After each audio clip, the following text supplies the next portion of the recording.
Good morning guys, hello. Tingnan ko yung cherry ko, may hinog. Wild cherry po, mayroon dito. Ayan. Ay, dala akong kambing oh. Me! Me, nasa nanay mo? Oh, ayun.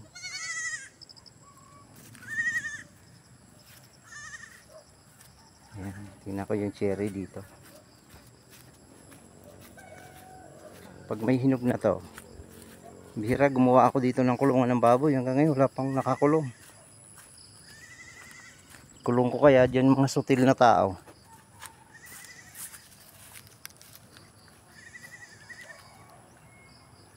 Ayan oh. Daming bunga oh. Oh. Wala pang hinog.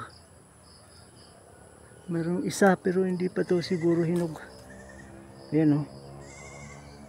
Oh. Ito yung wild cherry. Ang daming bunga oh. Oh. Oh. Malapit na silang mahinog eh. Tamis-tamis pa naman ito. Ito nga oh, ito. Oh.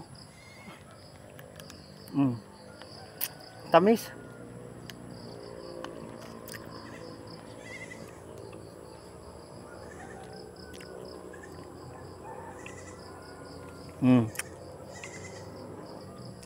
Hindi pa masyado hinog pero ang tamis eh. Ang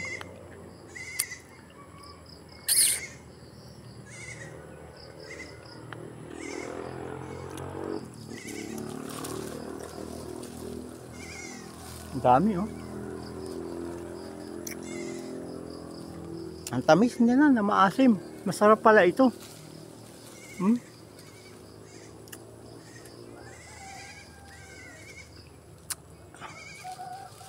Dito alam siguro ng mga bata. Pag alam to ng mga bata dito, nako po, babalik-baliin na naman ng mga sanga niyan. Makuha lang yung mga hinog. Mga bata talaga oh. Di iniisip yung kanilang wild cherry. Dito lang po ito sa Santol, parting La Union. Dito lang po nyo makikita mga wild cherry. Ang dami po nito. Yan oh. Dami nitong puno dito. Hindi naman po sila tinatanim. Tagal pa ayun, may hinog. Ayun oh. Yun ang masarap na hinog oh. Ang taas naman. Eh, hirap pa naman akyatin nito. Gustong gusto ko ang lasa eh. Matamis na matamis tapos maasim. Ayan. May naligaw dito na ano eh. Na galing ng paradise ni Ibat ni Adan. Prutas. Ito na. Guys, maghalo po tayo ng ng gagawin kong fruiting bag. Tutubuan ng mushroom.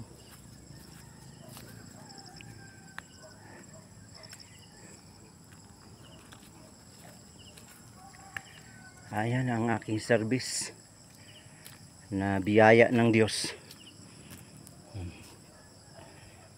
Wala tayong pera para ipagawa yung niya, mabilhan ng battery. Mabilhan ng battery.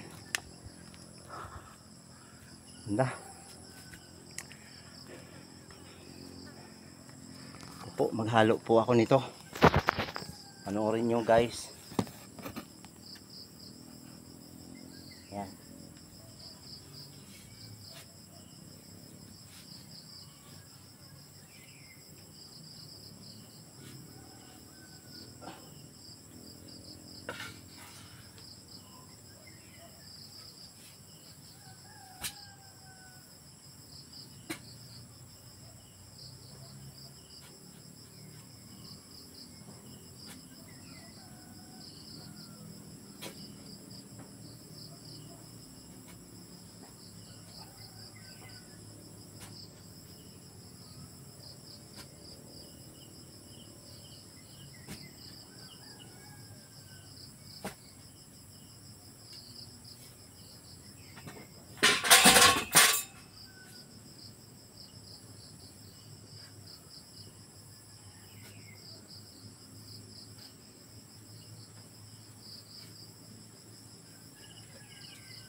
Guys, lalagyan niya ng tubig.